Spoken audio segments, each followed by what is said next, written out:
சுவைத்தவர் நெஞ்சுமெல்லாம் சமைத்தவர் நிலைத்திட எங்கேயும் ஸ்ட்ராங் கட்டு பெருங்காயம். வணக்கம், இது மின்னம்பலம். நான் விஷால் பொலிவர். தமிழ்நாட்டினுடைய அமைச்சர் பிடிஆர் பழனிவேல் தியாகராஜன் சமீபத்தில் மோஜோ ஸ்டோரி அப்படின்ற ஒரு இணையதளத்துக்கு ஒரு நேர்காணல் கொடுத்திருந்தாரு.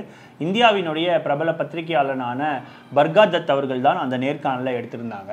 குறிப்பாக பிடிஆர் பழனிவேல் தியாகராஜன் அவர்கள் கடந்த 3 வாரமாக பார்த்தீங்கன்னா இந்தியாவில் இருக்கக்கூடிய மிக முக்கியமான பத்திரிகைகளான த ஒயர் அப்புறம் த இந்தியா டுடே, இந்த 2 பத்திரிகைகளுக்கும் ஒரு பேட்டி ஒன்று கொடுத்திருந்தார். த ஒயர் அப்படின்னு பார்த்தீங்கன்னா ஒரு வெப்சைட் இருக்கக்கூடிய ஒரு இணையதளம். அது மட்டும் இல்லாமல் அவங்களுக்குன்னு ஒரு யூடியூப் சேனலும் இருக்குது. அது மட்டும் இல்லாமல் இந்தியா டுடே அப்படின்னு பார்த்தீங்கன்னா தேசிய அளவிலான ஒரு ஊடகமாக இருக்குது. இந்த 2 ஊடகமுமே பார்த்தீங்கன்னா தேசிய அளவில் ஒரு முக்கியத்துவம் வாய்ந்த ஒரு ஊடகமாக இருக்கக்கூடிய சூழலில் திரும்பவும் தேசிய அளவில் கவனம் பெறக்கூடிய ஒரு இணையதளத்துக்கு அவர் ஒரு பேட்டி ஒன்று கொடுத்திருந்தார். இந்த பேட்டியின் மூலமாக நம்ம ஒரு விஷயத்தை புரிஞ்சிக்க முடியுது என்ன அப்படின்னா, இந்த டீலிமிட்டேஷனாக இருக்கட்டும் அல்லது இந்த மும்மொழி கொள்கை விஷயமா இருக்கட்டும், தமிழ்நாடு எதிர்ப்பு தெரிவித்ததை வட இந்தியாவில் வேறு விதமான ஒரு நெரேட்டிவ் செட் பண்ணுறாங்க அப்படின்றத நம்மளால் பார்க்க முடியுது. குறிப்பாக வட இந்தியாவில் பாஜகவாக இருக்கட்டும் அல்லது ஒன்றிய அரசை ஆதரிக்கக்கூடியவர்களாக இருக்கட்டும், தமிழ்நாட்டின் மீது வேற ஒரு பார்வையை தொடர்ச்சியாக வச்சுக்கிட்டே இருக்காங்க. தமிழ்நாடு பார்த்தீங்கன்னா ஒரு தனித்து இருக்கு, வடக்கு வெர்சஸ் தெற்கு அப்படின்ற ஒரு நெரேட்டிவை செட் பண்ணுறாங்க. தென் மாநிலங்களை ஒருங்கிணைக்கிற என்ற பேரில் இந்தியாவை பிரிவினை தூண்டக்கூடிய விஷயங்களை செய்கிறாங்க அப்படின்ற மாதிரியான விமர்சனங்கள் வருது. இதை தாண்டி பாஜகவை ஆதரிக்கிறவங்க அப்படின்றது ஒரு பக்கம் அப்படி இருக்க, பாஜகவை எதிர்க்கிறவங்களும் சரி அல்லது முற்போக்கு பேசுகிறவங்களும் சரி பலருமே தமிழ்நாடு முன்னெடுத்திருக்கக்கூடிய இந்த விஷயம், குறிப்பாக இந்த டீலிமிட்டேஷனாக இருக்கட்டும் அல்லது இந்த மும்மொழி கொள்கையாக இருக்கட்டும், இதில் அவர்களுக்கு வேற ஒரு நிலைப்பாடு இருக்குது. அதுவும் குறிப்பாக தமிழ்நாட்டினுடைய நிலைப்பாட்டுக்கு ஒரு மாற்று கருத்தாக தான் வச்சுருக்காங்க. இது மட்டும் இல்லாமல் வட இந்தியாவில் இருக்கக்கூடிய சில முக்கியமான பத்திரிகைகளில் இந்த டீலிமிட்டேஷன் பற்றியும் சரி அல்லது இந்த மும்மொழி கொள்கையை பற்றியும் சரி பல்வேறு விதமான எதிர்ப்புகளும் அவங்க பதிவு வச்சுட்டு வராங்க. அங்கே வரக்கூடிய ஆர்டிகல்ஸாக இருக்கட்டும், அங்கே இருக்கக்கூடிய ஒப்பீனியன்ஸாக இருக்கட்டும், இல்லை அங்கே இருக்கக்கூடிய முக்கியமான சிறப்பு கட்டுரைகளாக இருக்கட்டும், இது எல்லாமே தமிழ்நாட்டினுடைய பார்வைக்கு வித்தியாசமாக இருக்கக்கூடிய சூழலில் தொடர்ச்சியாக 3 வாரங்களாக வட இந்தியாவில் பிடிஆர் பழனிவேல் தியாகராஜன் அளிக்கக்கூடிய அந்த பேட்டியின் மூலமாக அந்த பார்வைன்றது வட இந்தியாவில் வேறு ஒரு கோணத்துக்கு செல்றதா நம்மளால பார்க்க முடியுது. அது மட்டும் இல்லாமல் பிடிஆர் அவர்கள் சமீபத்தில் த நியூ இந்தியன் எக்ஸ்பிரஸ்லையும் ஒரு கட்டுரையும் வெளியிட்டிருந்தார்.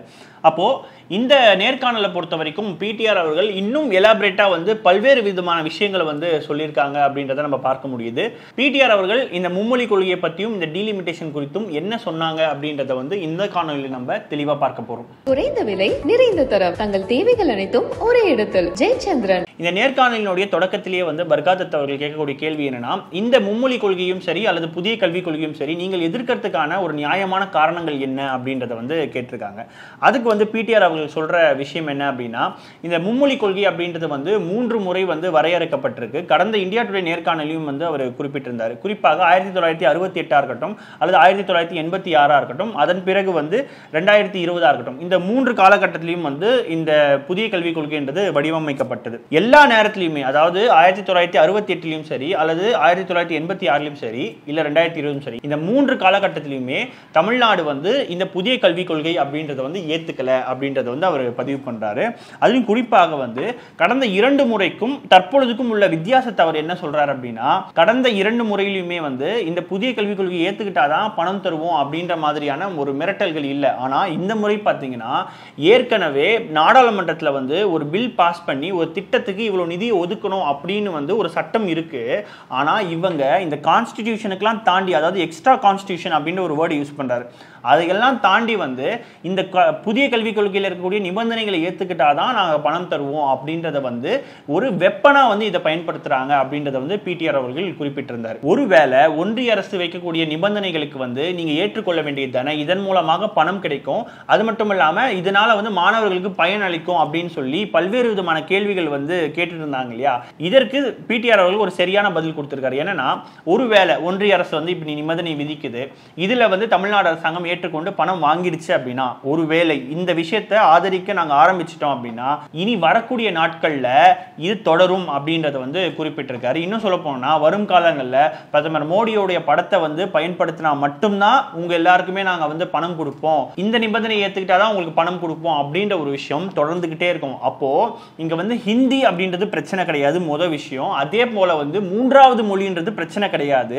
இதை ஆதரிக்க ஆரம்பிச்சிட்டோம் அப்படின்னா இனி வரும் காலங்கள் இதே ட்ரெண்ட் தான் நீடிக்கும் அப்படின்றதையும் பிடிஆர் அந்த இடத்துல போட்டு உடைச்சிருக்காரு. ஒருவேளை புதிய கல்விக் கொள்கையில் இருக்கக்கூடிய நிபந்தனையை ஏற்றுக்கிட்டாதான் நாங்கள் பணம் கொடுப்போம் அப்படின்னு நீங்கள் சொன்னீங்கன்னா அந்த பணம் எனக்கு தேவையே இல்லை, இப்படி மிரட்டி அது மூலமாக நாங்கள் பணம் வாங்க வேண்டிய அவசியம் இல்லை அப்படின்றதையும் வந்து பிடிஆர் அவர்கள் குறிப்பிட்டிருக்காரு. இரண்டாவதாக பர்காதத் அவர்கள் பிடிஆரை நோக்கி ஒரு கேள்வி கேட்குறாங்க. அதுவும் குறிப்பாக இந்த மொழி சம்பந்தம். அது என்ன அப்படின்னா, இந்த மும்மொழி கொள்கையை வந்து நீங்க எதிர்க்கிறீங்க, இது ஒரு பக்கம். ஆனா யோகேந்திர யாதவ் அவர்கள் அவர் வந்து மோடியினுடைய ஆதரவாளர் கிடையாது, அவர் மோடியை எதிர்க்கக்கூடியவர்கள். நீங்க எந்த மாதிரி மோடி எதிர்க்கிறீங்களோ அவரும் வந்து மோடியை எதிர்க்கக்கூடிய ஒரு செஃபாலஜிஸ்ட், அது மட்டும் இல்லாமல் ஒரு பத்திரிகையாளராகவும் இருக்காரு. அவர் சொல்லக்கூடிய விஷயம் என்னன்னா, இந்த மும்மொழி கொள்கையில எந்த இடத்திலையும் ஹிந்தின்றது வந்து திணிக்கப்படலை அப்படின்ற ஒரு விஷயத்த சொல்றாரு. குறிப்பாக 1968 சரி அல்லது 1986 சரி, இந்த ரெண்டு காலகட்டத்திலுமே மூன்றாவது மொழியா ஹிந்தி கம்பல்சரி அப்படின்னு சொல்லப்படுது. ஆனா இந்த 2020 பொறுத்த வரைக்கும் எங்கேயுமே வந்து மூன்றாவது மொழி அப்படின்றது வந்து ஹிந்தி அப்படின்னு கட்டாயமாக்கப்படலையே, அப்ப ஏன் நீங்க அதை ஏத்துக்கல அப்படின்ற ஒரு கேள்வி கேட்கிறாங்க. இதுதான் வந்து நான் ஆரம்பத்தில் சொன்ன மாதிரி வட இந்தியாவில் இருக்கக்கூடிய திரு யோகேந்திர யாதவ் அவர்களை பொறுத்த வரைக்கும் இந்த 2024 நாடாளுமன்ற தேர்தலை பொறுத்த வரைக்கும் மோடி அவர்கள் 240 தொகுதியில் தான் வெற்றி பெறுவார் அப்படின்றத வந்து ரொம்ப சரியா கணிச்சவர். மோடி அவர்களினுடைய கொள்கையை பலவும் வந்து எதிர்க்கக்கூடியவர். ஆனா அவர்களே பார்த்தீங்கன்னா இந்த டீலிமிட்டேஷனா இருக்கட்டும் அல்லது இந்த மும்மொழி கொள்கையா இருக்கட்டும், இந்த விஷயத்தை தமிழ்நாட்டினுடைய நிலைப்பாட்டுக்கு எதிராக இருக்காங்க அப்படின்றத நம்மளால பார்க்க முடியுது. அதைத்தான் வந்து அவங்க கேள்வியாகவும் வைக்கிறாங்க. இதுக்கு பிடிஆர் அவர்கள் சொல்லக்கூடிய விஷயம் என்னன்னா, ரொம்ப சிம்பிளா உங்களுக்கு நான் சொல்றேன். என்ன அப்படின்னா, இந்த என்இபின்றது வந்து 1968 இருக்கட்டும், இல்ல 86 இருக்கட்டும், இல்ல 2020 இருக்கட்டும், இல்ல 2025 இப்பவா இருக்கட்டும், எந்த காலத்திலயுமே தமிழ்நாடு வந்து இந்த என்இபி அப்படின்ற ஒரு விஷயத்தை, அதாவது புதிய கல்விக் கொள்கை அப்படின்ற ஒரு விஷயத்தையே நாங்க ஏத்துக்கல அப்படின்றத வந்து அவர் குறிப்பிடுறாரு. அது மட்டும் இல்லாம ஏற்கனவே தமிழ்நாட்டுக்குன்னு சொல்லி ஒரு ஃபார்முலா இருக்கு, அது சக்சஸ்ஃபுல்லாகவும் போயிட்டு இருக்கு. இப்படி இருக்கக்கூடிய சூழல்ல நாங்க இந்த புதிய கல்விக் கொள்கையை ஏற்றுக்கிட்டு தான் நாங்க அடுத்த லெவலுக்கு போக வேண்டிய அவசியம் இல்லை அப்படின்றதையும் வந்து பிடிஆர் அவர்கள் குறிப்பிடுறாரு.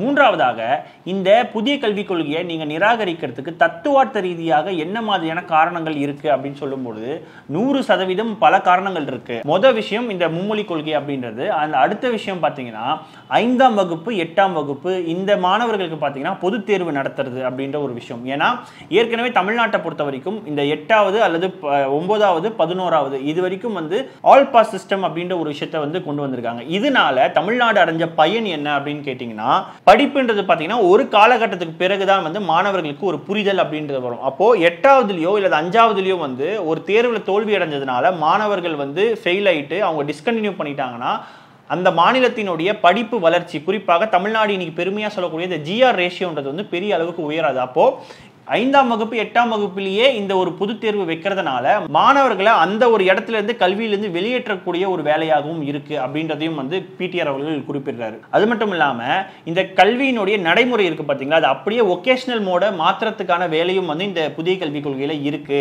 இதனாலையும் வந்து தமிழ்நாடு போன்ற மாநிலங்கள் வந்து மிகப்பெரிய அளவுக்கு பாதிப்பு ஏற்படும் அப்படின்றத குறிப்பிடுறாரு. அது மட்டும் இல்லாம இந்த புதிய கல்விக் கொள்கை அப்படின்ற ஒரு விஷயம் இந்த கடந்த 70 ஆண்டுகள்ல பார்க்கும் பொழுது பாஜக வந்து மத்தியில் ஆட்சியில் இருந்தாலும் சரி அல்லது காங்கிரஸ் ஆட்சியில் இருந்தாலும் சரி அல்லது தமிழ்நாட்டில் எந்த கட்சி ஆட்சியில் இருந்தாலும் சரி, நாங்க இந்த புதிய கல்விக் கொள்கைன்றதை ஏற்றுக்கொண்டதே இல்லை. ஏன்னா தமிழ்நாட்டினுடைய ஃபார்முலா, அந்த எஜுகேஷன் ஃபார்முலான்றது ஒரு சக்சஸ்ஃபுல் ஃபார்முலாவா இருக்கிறதுனால இந்த புதிய கல்விக் கொள்கையை நாங்கள் நிராகரிக்கிறதுக்கு இவ்வளவு காரணங்களும் இருக்கு அப்படின்றத வந்து பிடிஆர் வந்து குறிப்பிடுறாரு. இந்த நேர்காணலினுடைய மிக முக்கியமான ஒரு பகுதி என்ன அப்படின்னா, தமிழ்நாட்டில் இருக்கக்கூடிய பாஜக தலைவர் அண்ணாமலை அவர்கள் தமிழ்நாட்டில் இருக்கக்கூடிய குறிப்பாக அமைச்சர்களுடைய மகன்கள் வந்து எந்த பள்ளியில படிக்கிறாங்க, அவர்கள் படிக்கக்கூடிய மொழிகள் என்ன அப்படின்றத தொடர்ச்சியா கேள்வி கேட்கிறார் இல்லையா, அதைத்தான் வந்து நெறியாளர் அவரும் வந்து ஒரு கேள்வி கேட்கிறாங்க. என்னன்னா, திமுகவினுடைய அமைச்சர்கள் மகன்கள் வந்து பாத்தீங்கன்னா சிபிஎஸ்இ பள்ளியில படிக்கிறாங்க, அவர்களுக்கு 3 மொழி படிப்பதற்கான ஒரு வாய்ப்புன்றது இருக்கு, அதையே ஏன் வந்து கவர்மெண்ட் ஸ்கூல்ல இருக்கக்கூடிய மாணவர்களுக்கு கிடைக்க மாட்டேங்குது. அப்போ பாஜகவினர் சொல்லக்கூடிய விஷயம் என்னன்னா, ஏழைகளுக்கு ஒரு கல்வி, பணக்காரர்களுக்கு ஒரு கல்வி, இந்த ஒரு வித்தியாசம் இருக்கு அப்படின்றத வந்து அந்த இடத்துல அவங்க ஒரு கேள்வியாகவும் வச்சிருந்தாங்க. இதற்கு பிடிஆர் அவர்கள் வந்து பார்த்தீங்கன்னா ஒரு ஸ்டாட்டிஸ்டிக்ஸ் ஒன்று சொல்கிறார். என்னன்னா, தமிழ்நாட்டில் கிட்டத்தட்ட 1 கோடிக்கும் மேலே குழந்தைகள் வந்து கவர்மெண்ட் ஸ்கூலில் படிக்கிறாங்க. ஒரு 15 லட்சம் மாணவர்கள் தான் வந்து இந்த சிபிஎஸ்இ அப்படின்ற ஒரு சிஸ்டமில் வந்து படிக்கிறாங்க. அப்போ ஒட்டு மொத்தத்தில் இந்த ரேஷியோ அப்படின்னு சொல்லி நம்ம பார்த்தோம் அப்படின்னா இது ஒரு 80:20 அப்படின்ற அந்த ரேஷியோவில் தான் இருக்குது. ஏன்னா பாஜகவினர் சொல்கிறது என்னன்னா, பாதி குழந்தைங்க வந்து மும்மொழி படிக்கிறாங்க, பாதி குழந்தைங்க வந்து மும்மொழி படிக்கல அப்படின்ற ஒரு விஷயம். அப்போது பிடிஆர் அவர்கள் ஒரு விஷயம் சொல்கிறாரு, கேந்திர வித்யாலயாவில் தமிழ் டீச்சர் கூட அப்பாயிண்ட் பண்ண முடியாத ஒரு சூழல் தான் இருக்கு. ஸோ இந்த அடிப்படையில் தான் இவங்க வந்து மும்மொழி கொள்கையை வந்து இம்ப்ளிமெண்ட் பண்ண சொல்லி சொல்றாங்க அப்படின்றத குறிப்பிடுறாரு. அது மட்டும் இல்லாமல் தமிழ்நாட்டில் வந்து இந்த சிபிஎஸ்இ விடவும் தரமான சில ஸ்கூல்ஸ் இருக்கு, இன்டர்நேஷனல் ஸ்டாண்டர்டில் இருக்கக்கூடிய ஸ்கூல்ஸ் இருக்கு. அங்கே 2 லாங்குவேஜ் பாலிசி தான் வந்து யூஸ் பண்ணிட்டு இருக்காங்க. அது மட்டும் இல்லாமல் அங்கே வந்து பார்த்தீங்கன்னா இந்த ஃபிசிக்ஸு, கெமிஸ்ட்ரி, அது மட்டும் இல்லாமல் ஸ்டாட்டிஸ்டிக்ஸு, ஹியூமனிட்டி, இந்த மாதிரியான பல்வேறு விதமான சப்ஜெக்ட்ஸை வந்து அங்கே இன்ட்ரடியூஸ் பண்ணுறாங்க. அப்போ லாங்குவேஜை பொறுத்த வரைக்கும் அங்கே 2 தான் வந்து பயன்படுத்துகிறாங்க. அதை தாண்டி மாணவர்களுக்கு புதிய கான்செப்டை வந்து அங்கே வந்து உருவாக்கிட்டு இருக்காங்க. அப்போது ஒரு ஸ்டாண்டர்டான எஜுகேஷனுக்கு வந்து 3 லாங்குவேஜ் இருந்தால் தான் அப்படின்றது வந்து அர்த்தம் கிடையாது. அதன் பிறகு அந்த கேள்விக்கு வர்றாரு, அதாவது உங்களுடைய குழந்தைகள், அதாவது திமுகவினுடைய அமைச்சர்கள் மகன் எங்கே படிக்கிறாங்கன்ற அந்த கேள்விக்கே வராரு. இதில் குறிப்பாக சொல்ல போனோம்னா ஒரு கேள்வி கேட்டார். என்னன்னா, சரி எங்கள் குழந்தைங்க எங்கே படிக்கிறாங்க அப்படின்றது 2வது பட்சம், நாங்களும் வந்து இந்த கேள்வியை கேட்கலாம், ஆனால் நாங்கள் எந்த இடத்துலையும் கேட்கல. ஆனால் தொடர்ச்சியாக நீங்கள் கேட்கறதுனால நான் ஒரு கேள்வியும் கேட்கலாம். என்ன அப்படின்னா, யூனியன் மினிஸ்டர், அதாவது ஒன்றிய அமைச்சர்கள் வந்து எத்தனை பேர் அவங்களுடைய குழந்தைகள் வந்து கவர்மெண்ட் ஸ்கூலில் படிக்கிறாங்க அப்படின்ற ஒரு கேள்வியை வந்து கேட்குறாரு. பிடிஆர் அவர்களுக்கு ஒரு குறிப்பிட்ட விஷயம் என்னன்னா, ஒரு எம்எல்ஏ அல்லது எம்பி அப்படின்னும் பொழுது அவங்க சம்பளம்ன்றது ரொம்ப அதிகமாக தான் இருக்கும். அப்போது அவங்களுடைய குழந்தைகள் எங்கே படிக்கிறாங்க அப்படின்றது வந்து அந்த பெற்றோர்களினுடைய ஒரு விருப்பமாக இருக்குது. ஸோ அதை வந்து யாரும் தடுக்க முடியாது. அதே மாதிரி ஒரு பாலிசியவும் ஒரு பர்சனல் லைஃபையும் முதல்ல கம்பேர் பண்ணுறதே வந்து ஒரு மிகப்பெரிய ஒரு தவறான உதாரணம் அப்படின்றத வந்து அவர் குறிப்பிடுறாரு. அப்போது இது வந்து வெறும் ஒரு 34 அமைச்சர்களினுடைய பிரச்சனைகள் மட்டும் கிடையாது, இது 1 கோடிக்கும் மேற்பட்ட மாணவர்களினுடைய வாழ்க்கை சம்பந்தமான விஷயம். அப்போ இந்த இடத்துல நம்மளுக்கு ஒரு கேள்வி என்னன்னா, பாஜகவினர் தொடர்ச்சியாக வைக்கக்கூடிய வாதங்கள் வந்து இங்க சமத்துவமற்ற ஒரு கல்வி இருக்கு, பணக்காரர்களுக்கு ஒரு மாதிரி இருக்கு, ஏழைகளுக்கு ஒரு மாதிரி இருக்குன்னு. ஆனா இந்த ஒரு கல்வி முறைன்றது வெறும் தமிழ்நாட்டில் மட்டும்தான் இருக்கா அப்படின்னா கிடையாது. ஏன்னா இந்தியா முழுவதுமே இந்த பிரைவேட் ஸ்கூல், கவர்மெண்ட் ஸ்கூல்ன்ற ஒரு பாகுபாடு இருக்கு. அதற்கு ஒரு முக்கியமான காரணம் என்ன அப்படின்னா, இந்தியாவினுடைய பொருளாதார கொள்கை 1991ஆம் ஆண்டு பிறகு மாற்றப்பட்டது தான். இந்த பொருளாதார கொள்கை மாற்றப்பட்டதுக்கு பிறகுதான் ஏழைகளுக்கு ஒரு மாதிரியான கல்வியும் பணக்காரர்களுக்கு ஒரு மாதிரி கல்வியும் அப்படின்ற ஒரு முறையே வந்து மாற்றப்பட்டிருக்கு. அப்போ இந்தியாவில் சமத்துவமான கல்வியை நீங்க கொண்டுட்டு வரணும் அப்படின்னா இந்தியாவினுடைய பொருளாதார கொள்கையை மாற்றணும். இந்தியாவில் வந்து பிரைவேட் ஸ்கூலே ஒன்று இருக்கக்கூடாதுன்றதை வந்து பாராளுமன்றத்தில் நீங்க பில் பாஸ் பண்ணணும். அப்படின்னா மட்டும்தான் இந்த சமத்துவமற்ற ஒரு கல்வி முறையை வந்து நம்மளால ஒழிக்க முடியும். 4வதாக பிடிஆர் அவர்களை நோக்கி கேட்கக்கூடிய கேள்வி என்னன்னா, இந்த பிரச்சனைக்கு ஏதாவது ஒரு சமரச தீர்வு இருக்கா அப்படின்னு சொல்லி கேட்டிருக்காங்க. மேபி எனக்கு தெரியாது, ஆனா இந்த விஷயத்தை வந்து மேபி கோர்ட் மூலமா வந்து தீர்க்கக்கூடிய வேலைகளை ஏதாவது செய்யலாமா அப்படின்றத வந்து யோசிச்சுக்கிட்டு இருக்கோம் அப்படின்றத சொல்லியிருக்காரு. குறிப்பாக இந்த கான்ஸ்டிடியூஷனுக்கு புறம்பான விஷயத்தை வந்து எப்படியாவது தடுத்து நிறுத்தி ஆக வேண்டும் அப்படின்னு சொல்லிட்டு உடனே வந்து நெறியாளர் வந்து இன்னொரு கேள்வி கேட்குறாங்க. என்ன அப்படின்னா, இந்த டிபேட் குறிப்பாக இந்த டீலிமிட்டேஷனாக இருக்கட்டும் இல்லை வந்து இந்த லாங்குவேஜாக இருக்கட்டும், இதில் நார்த் வெர்சஸ் சவுத் அப்படின்ற ஒரு பிரிவை, ஒரு புதிய டிபேட்டை வந்து நீங்கள் உருவாக்குறீங்களா, புதிய விவாதத்தை கிளப்ப விரும்புறீங்களா அப்படின்றத கேட்டிருக்காங்க. அதற்கு பிடிஆர் அவர்கள் சொல்லக்கூடிய பதில் என்னன்னா, இந்த பிரச்சனையை பொறுத்த வரைக்கும் இது நார்த் வெர்சஸ் சவுத் அப்படின்னு வந்து பிரிக்க வேண்டிய அவசியம் எங்களுக்கு இல்லை. முக்கியமாக இந்தியாவினுடைய வளர்ச்சியை பற்றி அவர் சொல்லியிருக்காரு. என்னன்னா, இந்தியாவினுடைய வளர்ச்சியை பொறுத்த வரைக்கும் ஒரு சமச்சீரான ஒரு வளர்ச்சியாக இல்லை. குறிப்பாக தென் மாநிலங்கள் வந்து ஒரு விதமான வளர்ச்சியும் வட இந்தியாவில் வேறு விதமான ஒரு வளர்ச்சியும் இருக்கிறதா வந்து நம்ம பார்க்குறோம் இல்லையா, அதை வந்து அந்த இடத்துல வந்து அவர் குறிப்பிடுறாரு. குறிப்பாக தமிழ்நாடு இந்தியாவில் மற்ற மாநிலங்களை விட வளர்ந்ததற்கான ஒரு முக்கியமான காரணமாக கல்வியும் சுகாதாரத்திலையும் வந்து நாங்கள் அதிக முக்கியத்துவம் கொடுத்தது தான் அப்படின்றத சொல்றாரு. குறிப்பாக இளம் தலைமுறையினருடைய அந்த தனிநபர் வருவாயை அதிகரிக்கிறதன் மூலமாக தான் இந்தியாவினுடைய வளர்ச்சி வந்து சாத்தியமாவதற்கான வாய்ப்புகள் இருக்கு அப்படின்றத வந்து குறிப்பிடுறாரு. குறிப்பாக அவர் சமீபத்தில் எழுதின அந்த நியூ இந்தியன் எக்ஸ்பிரஸினுடைய கட்டுரையும் வந்து அதுதான் வலியுறுத்துது. அப்போ இந்தியாவினுடைய வளர்ச்சியும் சேர்த்து தான் நாங்கள் யோசிக்கிறோம் அப்படின்றதையும் வந்து பிடிஆர் அவர் சொல்றாரு. எங்களுக்கு இந்த நார்த் வெர்சஸ் சவுத் அப்படின்னு பிரிக்க வேண்டிய அவசியம் இல்லை அப்படின்றத பதிவு பண்றாரு. அதன் பிறகு பர்காதத் அவர்கள் ஒரு முக்கியமான இடத்தை நோக்கி இந்த ஒரு நேர்காணல கொண்டுட்டு போறாரு. அது என்ன அப்படின்னா, பல்வேறு விதமான முரண்பாடுகள் ஒன்றிய அரசுக்கும் மாநில அரசுக்கும் இருக்கிறதா வந்து நீங்க சொல்லிட்டு இருக்கீங்க. குறிப்பாக கவர்னர் அவர்கள் வந்து பல்வேறு விதமான மசோதாக்களுக்கு வந்து கையெழுத்து போடல அப்படின்ற விஷயமா இருக்கட்டும், குறிப்பாக இந்த மொழி கொள்கையா இருக்கட்டும், அல்லது வந்து இந்த டீலிமிட்டேஷன்ல வந்து அதிக குழந்தைகளை நீங்க பெத்துக்க அப்படின்னு சொல்ற விஷயமா இருக்கட்டும், இது எல்லாமே வந்து உண்மையாவே மக்களுக்கான ஒரு பிரச்சனை தானா அப்படின்ற ஒரு கேள்வியை நோக்கி அவங்க வந்து இந்த விவாதத்தை அடுத்த கட்டத்தை நோக்கி போறாங்க.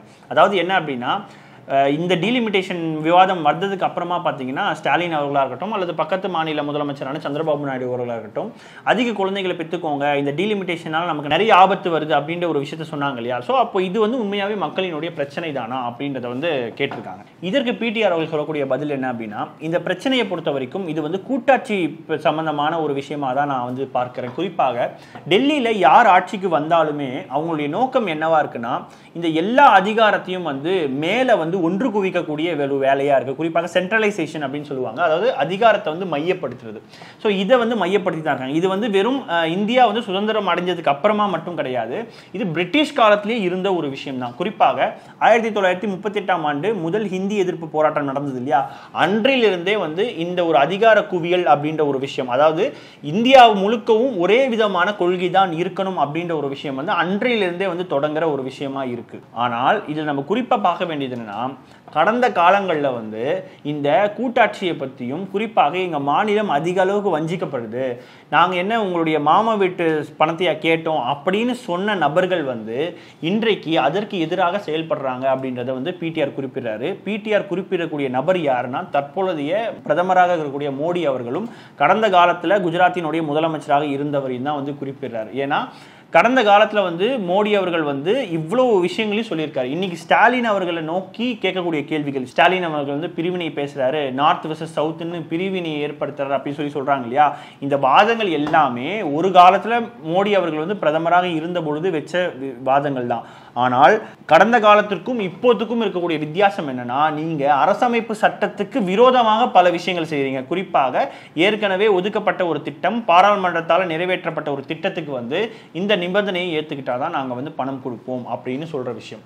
அப்போ அதுதான் கடந்த ஆட்சி காலத்துக்கும் இப்போதுக்கும் இருக்கக்கூடிய வித்தியாசம். அதனாலதான் இந்த விவாதம்ன்றது வந்து அடுத்த கட்டத்தை நோக்கி போகுது அப்படின்றத வந்து பிடிஆர் அவர்கள் குறிப்பிடுறாரு. நேர்காணலினுடைய இறுதி பகுதியாக இந்த ஜாயிண்ட் ஆக்ஷன் கமிட்டி, அதாவது மார்ச் 22ஆம் தேதி இந்த டீலிமிட்டேஷனால பாதிக்கப்படக்கூடிய மாநில முதலமைச்சர்கள் மற்றும் முன்னாள் முதலமைச்சர்கள், அது மட்டும் இல்லாம அங்க இருக்கக்கூடிய அரசியல் கட்சிகள், இது தொடர்பான ஒரு மீட்டிங்கை வந்து தமிழ்நாடு முதலமைச்சர் ஒருங்கிணைக்கிறார் இல்லையா. இதன் மூலமாக இந்த டீலிமிட்டேஷன் அப்படின்ற ஒரு விஷயத்தை தடுக்க முடியுமா அப்படின்ற ஒரு கேள்வி கேட்டிருக்காங்க.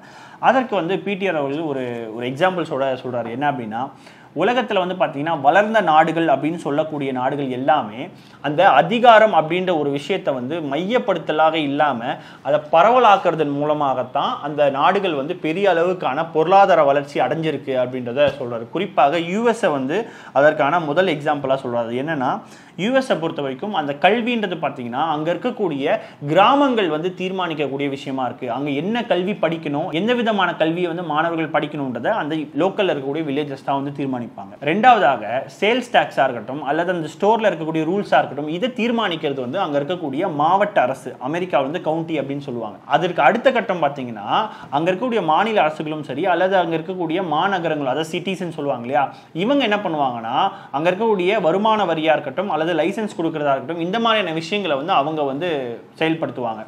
இதுவே அமெரிக்காவினோட இந்த ஃபெடரல் கவர்மெண்ட் வந்து இந்த எக்ஸ்டர்னல் அஃபேர்ஸாக இருக்கட்டும் அல்லது வந்து ஏர்போர்ட்டாக இருக்கட்டும், இந்த மாதிரியான பெரிய விஷயங்களை தான் அவங்க வந்து பார்ப்பாங்க. ஸோ இதனால தான் அமெரிக்காவினுடைய வளர்ச்சின்றது பார்த்தீங்கன்னா அபரிவிதமாக இருக்கு. இதே நீங்கள் சைனாவை எடுத்துக்கிட்டீங்கனாலும் இதே நிலைமை தான். ஆனால் இந்தியாவை பொறுத்த வரைக்கும் மொத்த அதிகாரங்களுமே டெல்லியில் இருக்கக்கூடிய பாராளுமன்றத்துக்கு தான் இருக்கும் பொழுது, தமிழ்நாட்டினுடைய அந்த பிரதிநிதித்துவத்தினுடைய சதவீதம் 7%, 5% குறைஞ்சாலும் அது மிகப்பெரிய அளவுக்கான ஆபத்து ஏற்படும் அப்படின்றத வந்து பிடிஆர் அவர்கள் ரொம்ப ஆணித்தரமாக அந்த இடத்துல பதிவு பண்றாரு. அப்போ ஒட்டு மொத்தத்தில் பார்க்கும்பொழுது இந்த டீலிமிட்டேஷனாக இருக்கட்டும் இல்லை இந்த மும்மொழி கொள்கையா இருக்கட்டும், தமிழ்நாட்டினுடைய நிலைப்பாடு அப்படின்றது பார்த்தீங்கன்னா ரொம்ப வலுவாகவே இருக்கு. வட இந்தியாவை பொறுத்த வரைக்கும் பல்வேறு சவால்கள் நிறைந்த கேள்வியாக தொடர்ச்சியாக வச்சுக்கிட்டே இருக்காங்க. ஆனால் பிடிஆர் அவர்கள் வைக்கக்கூடிய பதில் அப்படின்றது பார்த்தீங்கன்னா வட இந்தியாவில் ஒரு பார்வை கிடைக்கும் அப்படின்றத நம்மளால பார்க்க முடியுது. பிடிஆரினுடைய இந்த நேர்காணல் குறித்து உங்களுடைய கருத்துக்கள் என்னன்றதை கீழே கமெண்ட் செக்ஷன்ல சொல்லுங்க. தொடர்ந்து இணைந்திருங்கள். இது உங்கள் மின்னம்பலம். நான் விஷால் பொலிவர். நன்றி, வணக்கம். சுவைத்தவர் நெஞ்சுமெல்லாம் சமைத்தவர் நிலைத்திட எம்விஎம் ஸ்ட்ராங் கட்டு பெருங்காயம். குறைந்த விலை, நிறைந்த தரம், தங்கள் தேவைகள் அனைத்தும் ஒரே இடத்தில். ஜெயச்சந்திரன். மின்னம்பலம்.com, தமிழின் முதல் மொபைல் பத்திரிகை.